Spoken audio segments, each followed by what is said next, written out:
শীতকাল মানেই গরম গরম কড়াইশুঁটির কচুরি। শুধু ভালো লাগলে হবে, সেটা তো বানাতে হবে। তো হ্যালো ফ্রেন্ডস, সবাই কেমন আছো? আশা করছি সবাই ভালোই আছো। আজকে বানাচ্ছি বাড়িতে কড়াইশুঁটির কচুরি, তাই ভাবলাম রেসিপিটা তোমাদের সাথে শেয়ার করি। তার জন্য দেখো আমি এখানে নিয়ে নিয়েছি 3 বাটির মতো ময়দা, তাতে দিয়ে দিচ্ছি লবণ, সামান্য পরিমাণ চিনি আর একটু সাদা তেল। এরপর জল দিয়ে ভালো করে ময়দাটাকে মেখে নিয়ে একটা ডো বানিয়ে নেব। তারপর কিছুক্ষণের জন্য রেখে দেবো ঢাকা দিয়ে। আর তোমরা এদিকে বলো তো যে এই শীতকালে তোমরা কদিন কচুরি খেয়েছো, কড়াইশুঁটির কচুরি?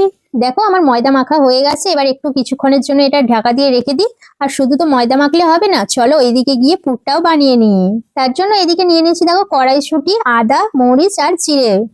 সমস্তটাকে মিক্সারের মধ্যে দিয়ে দিয়েছি, যেহেতু একটা পেস্ট বানিয়ে নিতে হবে। সমস্তটাকে দিয়ে হালকা করে জল দিয়ে একটা পেস্ট বানিয়ে নিলাম। এখনো কিন্তু পারফেক্ট পুর তৈরি হয়নি। এবার চলো চুলার উপর কড়াটাকে বসিয়ে তাতে একটু তেল দিয়ে আর শুকনো মরিচ দিয়ে দিলাম, আর কড়াইশুঁটির পেস্টটাকে দিয়ে দিলাম, কারণ এই কড়াইশুঁটির পেস্টটাকে একটু ভাজা ভাজা করে নিতে হবে। আর তাতে দিয়ে দিচ্ছি লবণ, জিরে গুঁড়ো আর চিনি। চিনি দিলাম কারণ কড়াইশুঁটির কচুরিটা একটু মিষ্টি মিষ্টি লাগলে স্বাদ লাগে খেতে। আচ্ছা, আমার এই ভিডিওটা তোমরা কে কোথা থেকে দেখছো অবশ্যই কিন্তু কমেন্টে জানিয়ে যেও।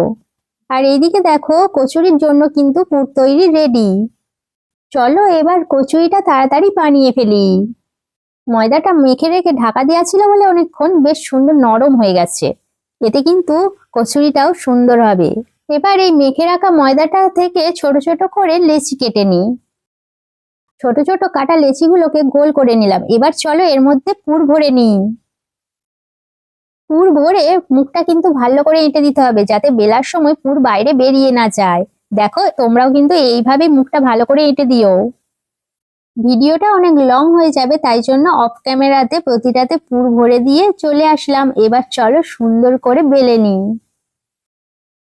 বেলার সময় সবসময় কিন্তু যে দিকটা পুর দিয়ে এঁটে দিয়েছিলে ওই দিকটাকে নিচের দিকে রেখে তারপর কিন্তু বেলবে।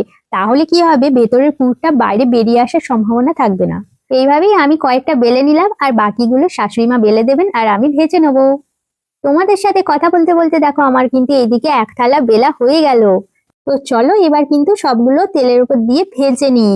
প্রথমেরটা দেখো দিয়েছি, কিন্তু তেলটা তো এখনো ভালো করে গরমই হয়নি, তাই জন্য একটু দেরি হচ্ছিল। কিন্তু খুব সুন্দর করে ফুলে উঠেছে। শীতকালে কিন্তু এইরকম ফুলকো ফুলকো কড়াইশুঁটির কচুরি কিন্তু বেশি ভালো লাগে খেতে, শুধু লুচির থেকে। শীতকাল চলে গেলে কড়াইশুঁটিও যেন কোথাও উধাও হয়ে যায়। বাজারেও কিনতে পাওয়া যায়, প্যাকেটের মধ্যে সে কড়াইশুঁটি গুঁড়োর মতো থাকে, সেটাকে ভিজিয়ে করা যায়।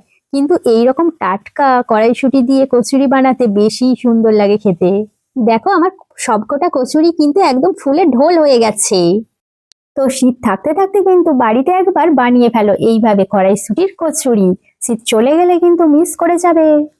তো আজকের রেসিপির ভিডিওটা তোমাদের কেমন লাগলো অবশ্যই কিন্তু কমেন্টে জানিও। আর পেজটা অবশ্যই সাবস্ক্রাইব করে পাশে থেকো।